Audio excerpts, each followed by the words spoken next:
Hi friend, मैं Shravan Kumar Rajput unique ज्ञान academy में आपका हार्दिक स्वागत करता हूं। और जो है आज हम लोग समझेंगे क्लास 12 की केमिस्ट्री में ठोस अवस्था का जो चैप्टर चल रहा था और उसका जो है पार्ट 8 है। और इस चैप्टर में हम लोग समझेंगे, इस पार्ट में समझेंगे फ्रैंकल दोष क्या है, धातु आधिक्य दोष क्या है, धातु न्यून दोष क्या है, ये सभी चीज़ें हम लोग समझेंगे। तो चलिए स्टार्ट करते हैं। तो कल की वीडियो में हमने समझ लिया था साटकी दोष एवं साटकी दोष के प्रभाव और साटकी दोष के लिए शर्तें, और आज हम लोग समझेंगे फ्रैंकल दोष क्या होता है। तो सबसे पहले स्टार्ट करते हैं फ्रैंकल दोष की परिभाषा। तो फ्रैंकल दोष होता क्या है? फ्रैंकल दोष, फ्रैंकल दोष यानी कहें तो फ्रैंकल डिफेक्ट क्या होता है। तो फ्रैंकल दोष में होता क्या है, जैसे ये कोई क्रिस्टल है और इस क्रिस्टल में ये धनायन ऋणायन उपस्थित है, इसमें ये धनायन और ऋणायन क्या है भैया उपस्थित है। और मैंने क्या किया, इसे ऊर्जा देना स्टार्ट कर दिया, इसे ऊर्जा दे दी मतलब गर्म कर दिया। जब इसे हमने गर्म किया तो स्थिति क्या हुई, इसमें से कुछ धनायन और ऋणायन, धनायन मान लेते हैं ये दो धनायन, ये ऋणायन हो गए ब्लैक वाले, ये बिल्कुल क्या हुए भैया अंतराकाशीय स्थिति में गायब नहीं हुए, ये यहाँ से उठ करके यहाँ पर आ गए, यहाँ पर आ गए, यहाँ से उठ करके वाले यहाँ पर आ गए। और जब ये उठ करके यहाँ पर आ गए, इसके बाद मान लेते हैं ये जो दो धनायन भी यहाँ से मान लेते हैं गायब हुए और ये यहाँ पर आ गए, ये जो है इस स्थिति में आ गए, यहाँ पर आ गए। तो इस प्रकार का दोष कहलाता है फ्रैंकल दोष। क्या कहलाता है? फ्रैंकल दोष। इसमें क्या लिखेंगे, वह दोष जिसमें क्रिस्टल को ऊर्जा देने पर धनायन और ऋणायन समान अनुपात में क्रिस्टल से अंतराकाशीय स्थिति में चले जाते हैं। अंतराकाशीय स्थिति मतलब इस रहेंगे तो इसी में भाई, रहेंगे तो क्रिस्टल में ही, परंतु होता क्या है, अंतराकाशीय स्थिति में चले जाते हैं, अपनी जगह को छोड़ करके दूसरी जगह पर आ जाते हैं, दूसरे स्थान पर आ जाते हैं। तो उसी को हम कहते हैं अंतराकाशीय। तो इसकी डेफिनेशन में लिखेंगे, वह दोष या इस दोष में धनायन व ऋणायन समान अनुपात में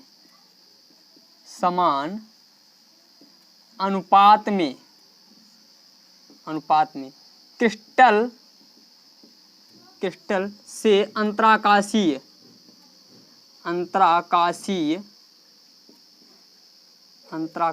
स्थिति में चले जाते हैं, अंतराकाशीय स्थिति में चले जाते हैं या आ जाते हैं, अंतराकाशीय स्थिति में आ जाते हैं या चले जाते हैं, जिससे क्रिस्टल जालक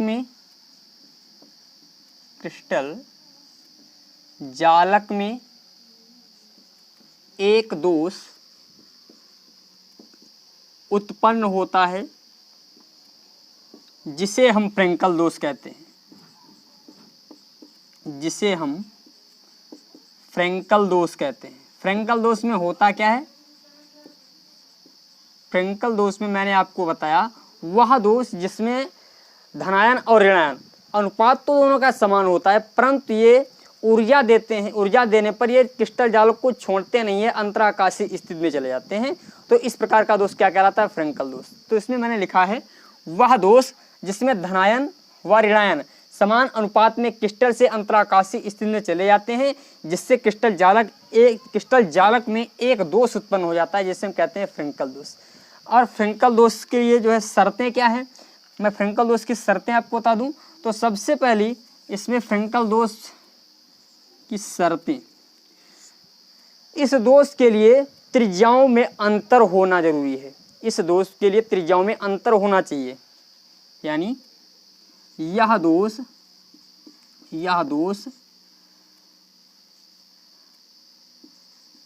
उन्हीं क्रिस्टलों में होता है, इसमें ये लिखेंगे इसमें धनायनों और ऋणायनों की त्रिज्या बराबर नहीं होती है। मतलब यह दोष किसमें होगा, उन्हीं क्रिस्टलों में होगा जिनमें धनायनों और ऋणायनों की त्रिज्या बराबर नहीं होगी, और उस क्रिस्टल में नहीं होगा जिसमें धनायनों और ऋणायनों की त्रिज्या बराबर होगी। ये पहला पॉइंट हुआ। और यह दोष उन्हीं क्रिस्टल जालकों में होगा जिनका आकार क्या होगा, असमान होगा। उन्हीं क्रिस्टल जालकों में होगा, उन्हीं क्रिस्टल जालकों में होगा, जालकों में होगा, उन्हीं क्रिस्टल जालकों में होगा जिनका आकार क्या होगा, असमान होगा, आकार असमान होगा। और इसके लिए पॉइंट, या उन्हीं क्रिस्टल जालकों में होगा जिनकी उपसाद संयोजन संख्या क्या होगी, बहुत कम होती है। यानी इन क्रिस्टल जालकों की, इन क्रिस्टल जालकों की उपसह संयोजक संख्या कम होनी चाहिए।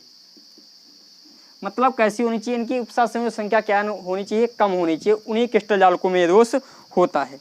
और इस दोष से जो है क्या डिफेक्ट क्या क्या पड़ता है, मतलब क्या क्या प्रभाव पड़ता है, इफेक्ट, डिफेक्ट नहीं इफेक्ट क्या क्या पड़ता है।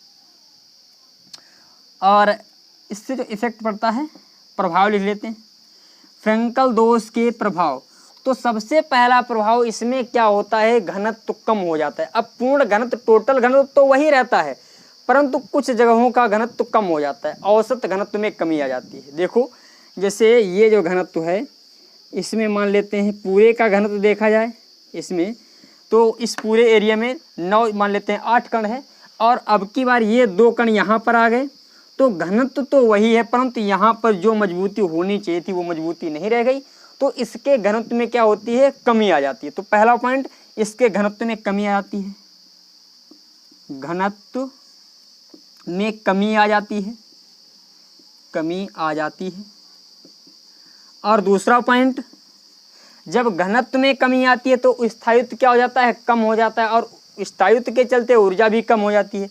घनत्व में कम आती था, स्थायित्व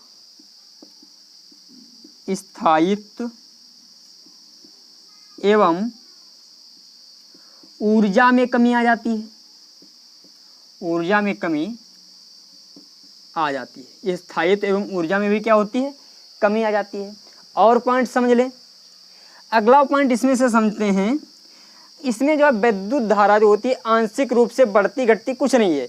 ये जो है क्रिस्टल जालक विद्युत का उदासीन हो जाता है। क्यों? क्योंकि पहले भाई क्रिस्टल जालक में प्रमाण होता है, जितने धनायन होते हैं और उतने ही ऋणायन होते हैं, मतलब धनायनों और ऋणायनों की संख्या क्या होती है, बराबर होती है। अब इससे कुछ ना कुछ निकला तो है नहीं, तो ये विद्युत का उदासीन हो जाता है। यह विद्युत उदासीन हो जाता है, उदासीन हो जाता है। अभी तो मैंने कहा विद्युत उदासीन, अब थोड़ा समझें, पूर्ण इस तरह से समझते हैं तब तो उदासीन हो गया। अब मान लेते हैं इसमें बाह्य करंट दे दिया, बाह्य करंट दे दिया तो कुछ इलेक्ट्रॉनों के द्वारा इसका आवेश का क्या होगा, आदान प्रदान होगा। अब यहाँ पर यह जगह खाली मिल रही है, तो खाली जगह में इलेक्ट्रॉन को जो है ज़्यादा दिक्कत नहीं होगी, आराम से निकल सकता है। तो इसका मतलब इसकी विद्युत चालकता भी आंशिक रूप से बढ़ जाती है। तो अगला पॉइंट यहाँ पर लिखेंगे, विद्युत चालकता आंशिक रूप से बढ़ जाती है, विद्युत चालकता आंशिक रूप से बढ़ जाती है, चालकता आंशिक रूप से बढ़ जाती है। विद्युत चालकता क्या होती है, आंशिक रूप से बढ़ जाती है। इसमें विद्युत चालकता भी आंशिक रूप से बढ़ती है। और क्या क्या, अच्छा ये होता किसमें किसमें है, स्क्रीनशॉट ले लीजिए इसका। और मैं इसीलिए बोलता रहता हूँ, राइटिंग समझ में नहीं आ रही तो हमारे जो बोल रहा हूँ उससे लिखेंगे आप लोग। ये होता किसमें किसमें है ये समझ लें पहले। तो सिल्वर के सभी हैलाइडों में होता है। पहला पॉइंट, यह दोष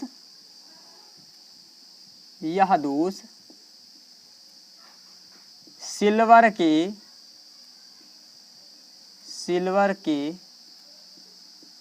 सभी हैलाइडों में होता है, हैलाइडों में होता है, हैलाइडों में, सभी हैलाइडों में होता है। या दोस्त सिल्वर के प्रत्येक हैलाइड में होता है। जैसे हम कह सकते हैं फिर कल बाहर INT AgF, फिर कल AgCl, बाहर AgBr, IAgI और इत्यादि, यानी जितने सिल्वर के हैलाइडों में होता है। या दो सिल्वर के हैलाइडों में, और ध्यान रखें जो AgBr है, सिल्वर ब्रोमाइड या फ्रेंकल और साटकी दोनों दोषों को क्या करता है, प्रदर्शित करता है। लिखेंगे सिल्वर ब्रोमाइड, फ्रेंकल और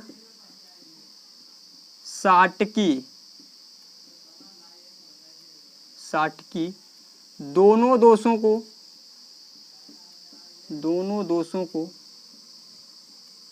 प्रदर्शित करता है।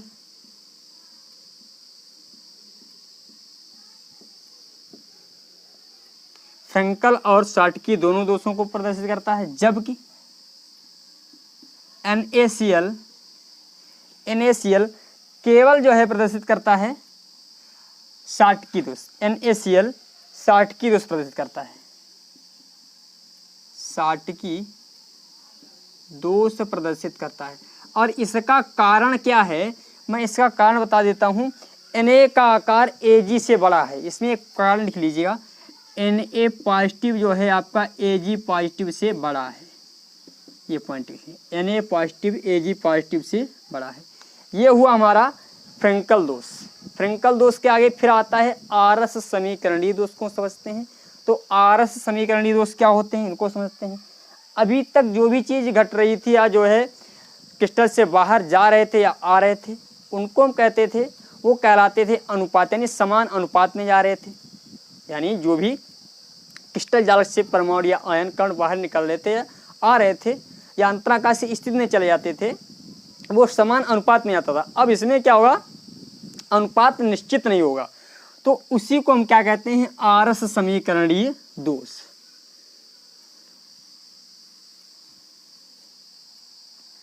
तो डालेंगे आरस समीकरणीय दोष, आरस समीकरणीय दोष। तो आरस समीकरणीय दोष होता क्या है, इस दोष में धनायनों और ऋणायनों का अनुपात निश्चित नहीं होता है, या इस दोष में धनायन और ऋणायन एक निश्चित अनुपात में क्रिस्टल जालक से गायब अथवा अंतराकाशीय स्थिति में नहीं जाते, मतलब एक निश्चित अनुपात में नहीं आते हैं। इसमें या इस दोष में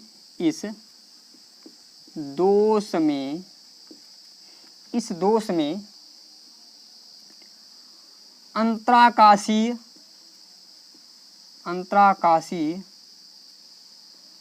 और गायब होने वाले धनायनों और ऋणायनों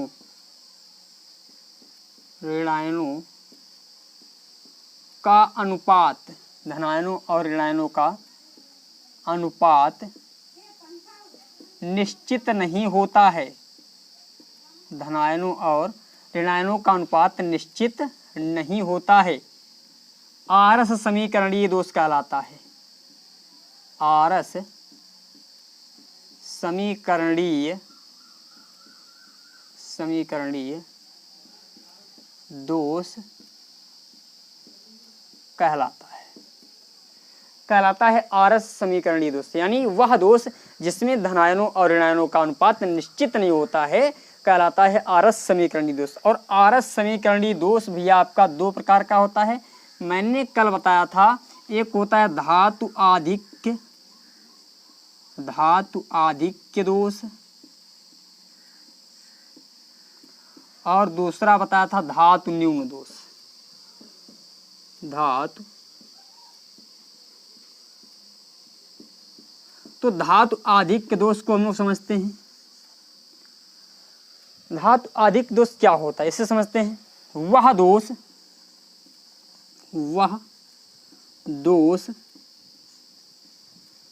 जिसमें अंतराकाशी, अब इसमें क्या होता है, धनायन ज्यादा गायब हो जाए, कहीं पर ऐसा हो जाए, मतलब इसमें अनुपात, तो आरस समीकरण दोष होता क्या है देखिए, पहले आरस को समझते हैं। ये कोई परमाणु है और इसमें एक कण उपस्थित है, छोटे छोटे, यानी एक अणु है और इसमें छोटे छोटे कण उपस्थित हैं। हमने क्या किया, इसे ऊर्जा दे दी, अब की बार मान लेते हैं यहाँ से बिल्कुल गायब हो गए, ये पता नहीं कितने धनायन चले गए कितने ऋणायन चले गए, ये कोई अनुपात निश्चित नहीं है। तो मतलब इसमें होता क्या है, धनायनों और ऋणायनों का अनुपात निश्चित नहीं होता, और ये गायब भी हो सकते हैं और अंतराकाशी स्थिति में भी जा सकते हैं। मतलब ये भी क्लियर किसी में नहीं होता, उसमें भी नहीं क्लियर था। आरस समीकरणीय दोष की क्या बात कर रहे हैं। अब इसमें जब धातु अधिक और धातु न्यून में समझेंगे क्या होता है। देखिए इसमें धनायनों और ऋणायनों का अनुपात निश्चित नहीं होता है, तो वो वही दोष कहलाता है आरस समीकरणीय दोष। और आरस समीकरणीय दोष आपका दो प्रकार का होता है।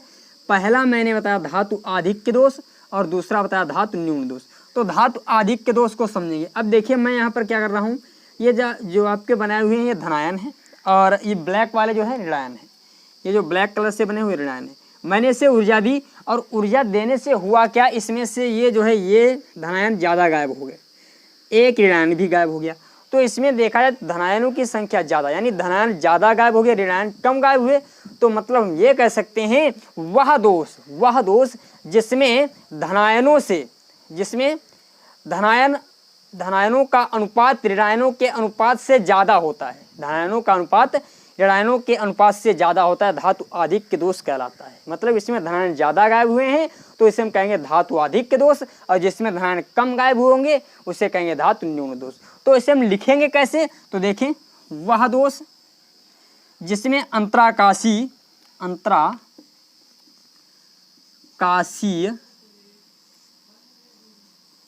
अथवा गायब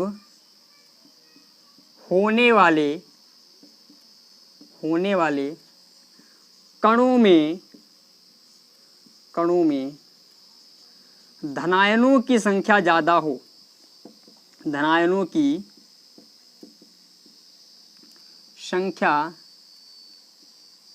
ज़्यादा हो, धनायनों की संख्या ज़्यादा हो, क्या कहलाता है, वह दोष जिसमें अंतराकाशीय अथवा गायब होने वाले कणों में धनायन कणों की, यहाँ पर लिखें धनायन कणों की संख्या ज़्यादा हो, कहलाता है धातु आधिक्य दोष। धातु आधिक्य दोष कहलाता है।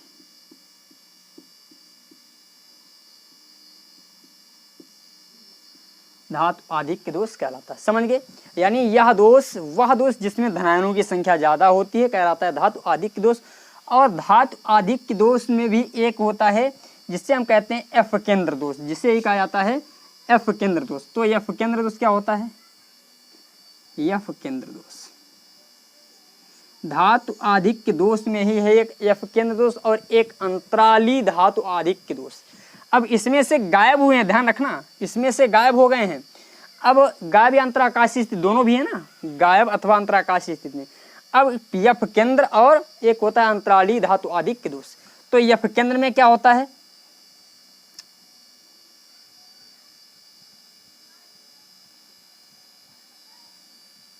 एफ केंद्र दोष में होता क्या, देखिए ये कोई परमाणु है और इसमें ये ऋणायन है, ये ऋणायन है और ये धनायन है, ये जो है धनायन है, ये मैं दर्शा रहा हूँ। और मैंने क्या किया, इसे ऊर्जा दे दी, ऊर्जा कहें तो आग जला दी नीचे। जब हमने आग जला दी नीचे तो स्थिति क्या हुई, स्थिति सामने ये आ गई, इसमें कुछ इलेक्ट्रॉन भी गायब हो गया। अब ये जो इलेक्ट्रॉन गायब हुआ है, अब इलेक्ट्रॉन जो खाली जगह बचा है, ये जो खाली जगह बची हुई है जहाँ पर इलेक्ट्रॉन गायब हुआ है, अब हमने इसे ऊर्जा दी। अब ये इलेक्ट्रॉन जो है गायब हो गया, मान लेते हैं यहाँ से चला गया। अब ये हमारा इसका पूरा सिस्टम डिसमिस हो गया, गड़बड़ हो गया। तो यहाँ से इस इलेक्ट्रॉन को देखा नहीं गया, ये यहाँ से यहाँ पर आ गया। अब ये यहाँ से यहाँ पर आ गया इसकी जगह को, यानी इसको संयुक्त बनाए रखने के लिए। अब ये गायब भी नहीं हुआ है, अंतराकाशीय स्थिति में चला गया। मान लेते हैं कहीं बाहर भी जा सकता है और अंतराकाशीय स्थिति में भी जा सकता है, जरूरी नहीं कि गायब ही हो जाए या अंतराकाशीय स्थिति में चला जाए, तो दोनों स्थितियाँ हो सकती हैं। अब यहाँ से एक इलेक्ट्रॉन आ गया इसकी जगह पर। अब जब यहाँ पर इलेक्ट्रॉन आ गया तो इसके स्थायित्व को बनाए रखने के लिए जो इलेक्ट्रॉन आता है, और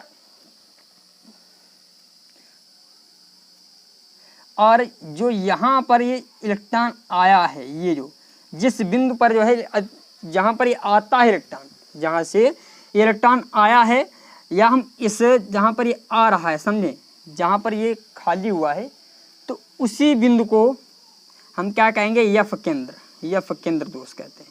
क्या कहते हैं?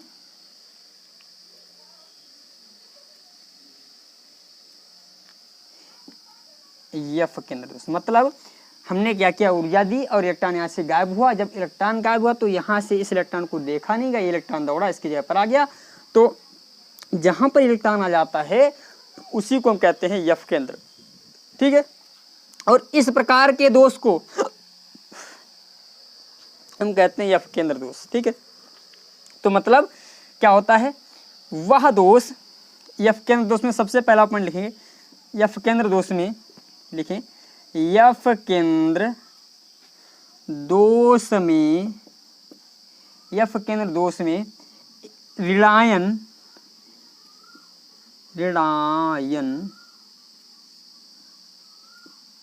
अपने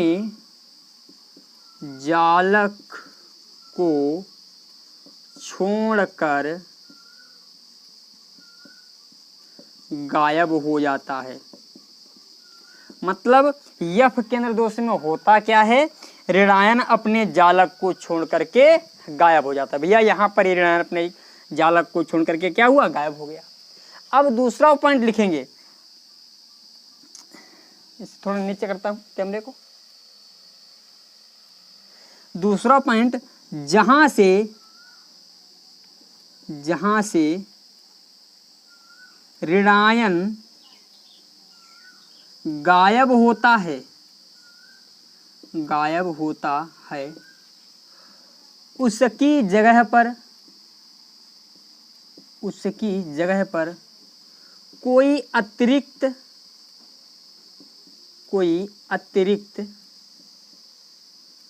इलेक्ट्रॉन,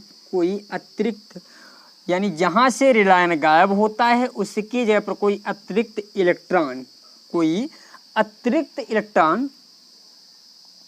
आ जाता है। अतिरिक्त इलेक्ट्रॉन विद्युत उदासीनता बनाए रखने के लिए, विद्युत उदासीनता बनाए रखने के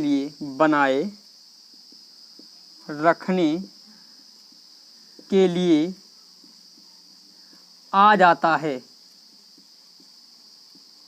तो उस बिंदु को यफ केंद्र कहते हैं, और इस पूर्ण प्रक्रिया को यफ केंद्र दोष कहते हैं। और यहाँ पर लिखेंगे, यहाँ पर इस पूर्ण प्रक्रिया को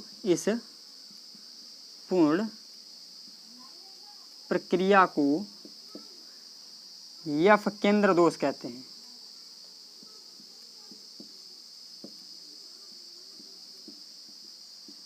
इस पूर्ण प्रक्रिया को हम लोग क्या कहते हैं, यफ केंद्र दोष। मैंने क्या बताया, यफ केंद्र दोष में एक ऋणायन अपने जालक को छोड़ देता है और उसकी जगह पर क्या होता है, एक अतिरिक्त इलेक्ट्रॉन आ जाता है। और जब अतिरिक्त इलेक्ट्रॉन आ जाता है उसकी जगह पर, तो उसी बिंदु को हम क्या कहते हैं, यफ केंद्र। और ये पूर्ण दोष ही, ये पूर्ण प्रक्रिया ही क्या कहलाती है, यफ केंद्र दोष कहलाती है। और एक पॉइंट लिख लें, यफ केंद्र दोष जितना अधिक होगा, एक पॉइंट समझें, यफ केंद्र दोष जितना अधिक होगा, इसे मैं रफ कर रहा हूं थोड़ा, यफ केंद्र दोष जितना अधिक होगा,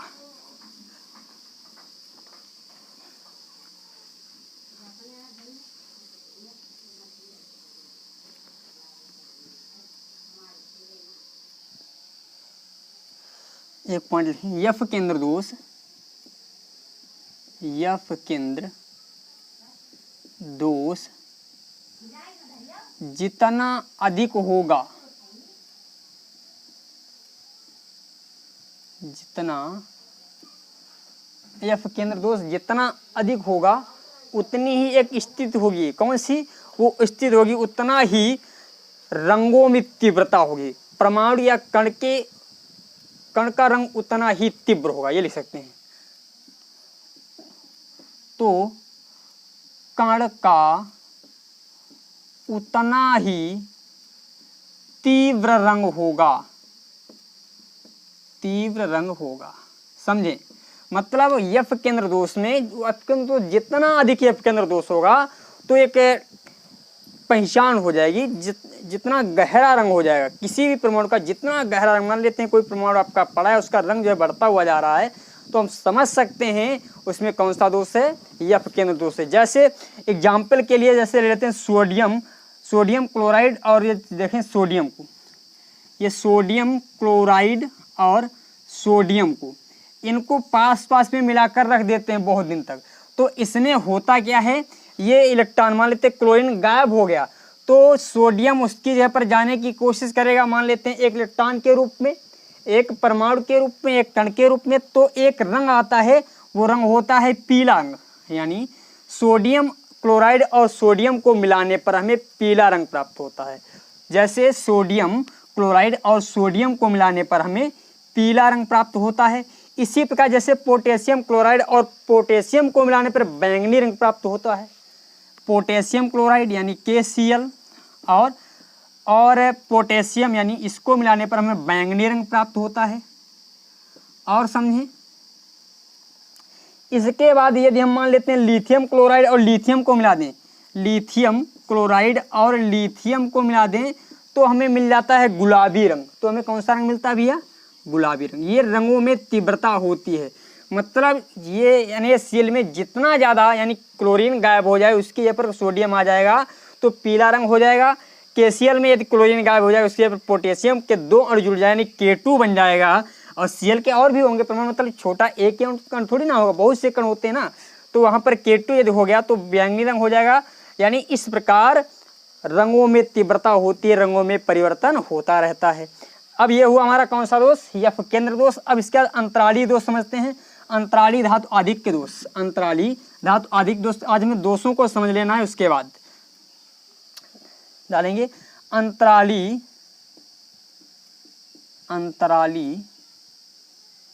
धनायन धातु आधिक्य दोष।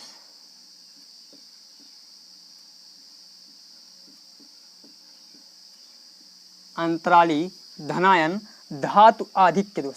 तो अंतराली धनायन धातु आधिक्य दोष में होता क्या है? मान लेते हैं किसी क्रिस्टल को हम ऊर्जा दे देते हैं और उस क्रिस्टल को ऊर्जा देने पर उसमें से एक इलेक्ट्रॉन, एक धनायन, उसमें से क्या हुआ, एक धनायन क्या होता है, अंतराकाशीय स्थिति में चला जाता है।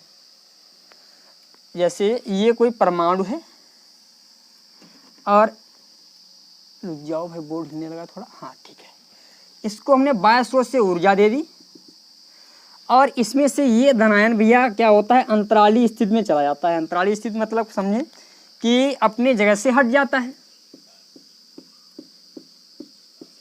तो ऊर्जा देने पर ये धनायन मान लेते हैं यहाँ पर आ गया तो अंतराली स्थिति में चला, और इसकी जगह पर क्या होता है, इसके पर कोई इलेक्ट्रॉन आ जाता है। मान लेते हैं ये वाला इलेक्ट्रॉन इसकी जगह पर आ गया, ये वाला इलेक्ट्रॉन क्या हुआ, इसकी जगह पर आ गया। तो इस प्रकार के दोष को धनायन अंतराली धातु आधिक्य दोष कहते हैं।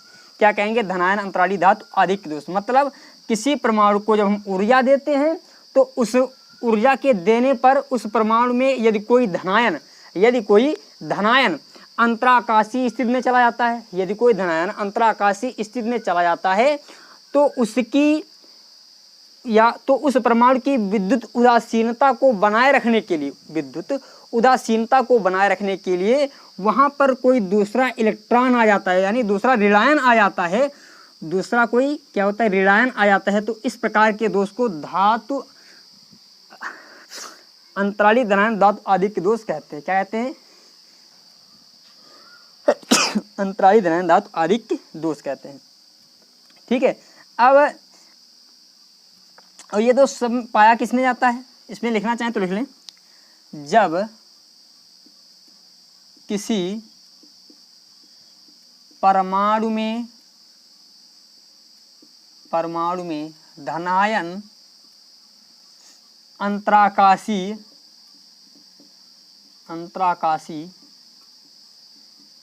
स्थिति में चला जाता है तो विद्युत उदासीनता को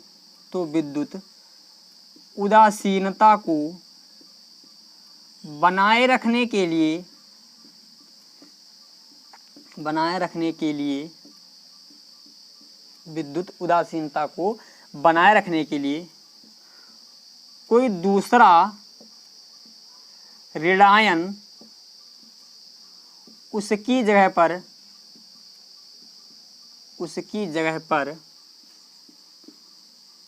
आ जाता है। तो इस प्रकार के दोष को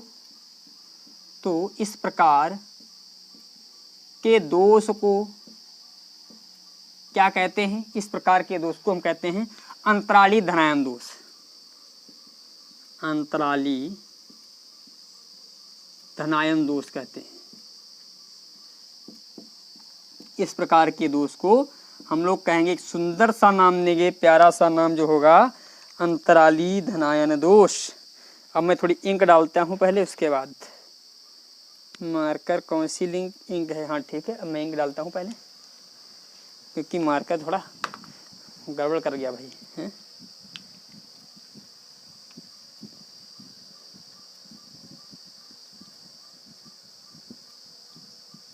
चलो इंक भी है जो है नई, जो है ये शीशी जो है नई है, इसीलिए इसमें अभी तोड़नी है, अभी टूटी है नहीं, बाद में डाल देंगे। मैं रेड से लिख लेता हूँ।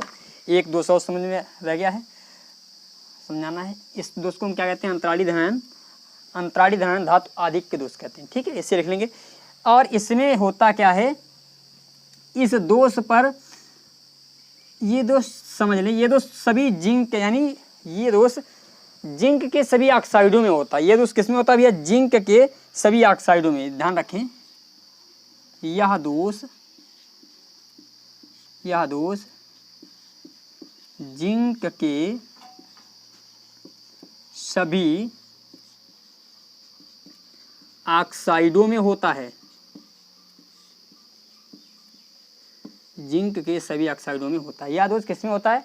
जिंक के सभी ऑक्साइडों में होता है। ठीक है, अब ये लास्ट जो दोष रह गया हमारा धातु न्यून दोष, और इसे हमें समझना है। और बस इसके बाद ये टॉपिक हम फिनिश करेंगे। और इसके बाद एक वीडियो इस चैप्टर में, एक नहीं भी 3-4 लगभग बनेगी, एक ही बनेगी, ज़्यादा नहीं, क्योंकि न्यूमेरिकली बनेगी इसके बाद। तो 8 वीडियो में आपका चैप्टर पूर्ण रूप से मैंने एंड किया, समझेंगे। 8 या 9 वीडियो जो भी बन जाए हमारी। और यदि आप इसे विधिवत रूप से पढ़ लेते हैं तो मैं आपको बता दूं, आपको कहीं कोचिंग करने की कोई आवश्यकता नहीं पड़ने वाली, ये ध्यान रखें। कहीं पर भी कोचिंग करने की कोई भी आवश्यकता नहीं पड़ेगी यदि आप इसे विधिवत रूप से ध्यान से पढ़ते हैं अच्छी तरीके से। तो अब हम समझते हैं धातु न्यून दोष। धातु न्यून दोष होता क्या है? तो धातु न्यून दोष में क्या होता है लिखेंगे। इसमें क्या हो जाएगा, देखिए ये कोई परमाणु है, अब इसमें मान लेते हैं ये धनायन और ऋणायन है, मान लेते हैं ये हमारे ऋणायन है। हमने इसे क्या की, ऊर्जा दे दी। और इसमें से हुआ क्या, ऊर्जा देने पर भैया जब हमने ऊर्जा दे दी तो इसमें से धनायन ऋणायन ज़्यादा गायब हो गए। तो ऋणायन ज़्यादा गायब हो गए, या तो अंतराकाशीय स्थिति में चले गए या तो गायब हो गए। तो इस प्रकार के दोष को हम क्या कहते हैं? इस प्रकार के दोष को हम कहते हैं धातु न्यून दोष। धातु न्यून दोष यानी इसमें धनायन कम हो जाते हैं, धनायनों का लोप हो जाता है। यानी इस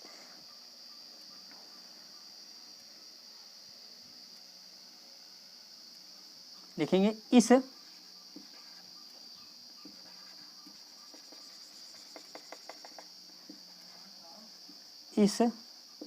दोष में धनायनों का लोप हो जाता है, ये लिख सकते हैं। धनायन गायब हो जाते हैं, धनायनों का लोप ज्यादा, मतलब धनायन क्या होते हैं, कम हो जाते हैं। धनायनों का लोप हो जाता है, धनायनों का लोप हो जाता है। मैं थोड़ी राइटिंग नहीं सही बना रहा हूँ। लिखेंगे इस दोष में धनायनों का लोप हो जाता है तथा निकटतम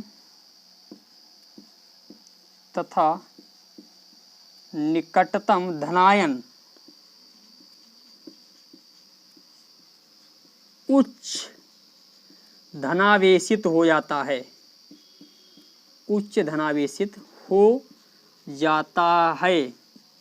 इसी को हम कहते हैं धातु न्यून दोष कहलाता है। मतलब इस दोष में, अब जैसे ये कोई परमाणु है और इसमें ये धनायन है, ये धनायन मान लेते हैं, और हमने क्या की, ऊर्जा दे दी। कुछ धनायन क्या हुए, यहाँ से गायब हो गए। कुछ धनायन जब गायब हो गए तो इसमें से ये मान लेते इस पर थोड़ा ऊर्जा ज़्यादा आ गई, इसी के पास आवेश ज़्यादा आ गया, तो इस प्रकार के दोष को हम कहते हैं धातु न्यून दोष, यानी धातु न्यून दोष। धातु न्यून तो इसमें मतलब धनायनों की संख्या तो कम रह गई है, धनायन तो कम हो गए, परंतु एक पर आवेश ज़्यादा आ गया है। धनायन तो कम रह गए हैं परंतु एक पर आवेश क्या हुआ है, ज़्यादा आ गया। जब आवेश ज़्यादा आ गया है तो इसका मतलब इसी को हम लोग कह देंगे धातु न्यून दोष। और यह दोष उन्हीं परमाणुओं में होता है जो परिवर्ती संख्या को प्रदर्शित करते हैं। इसमें एक पॉइंट लिख लेंगे, यह दोष उन्हीं परमाणुओं में होता है जो परिवर्ती संख्या जो प्रदर्शित करते हैं, परिवर्ती संयोजकता प्रदर्शित करते हैं। लिखेंगे यह दोष, लिख लें, यह दोष उन्हीं तत्वों में होता है जो परिवर्ती संयोजकता प्रदर्शित करते हैं, जो परिवर्ती संयोजकता प्रदर्शित करते हैं।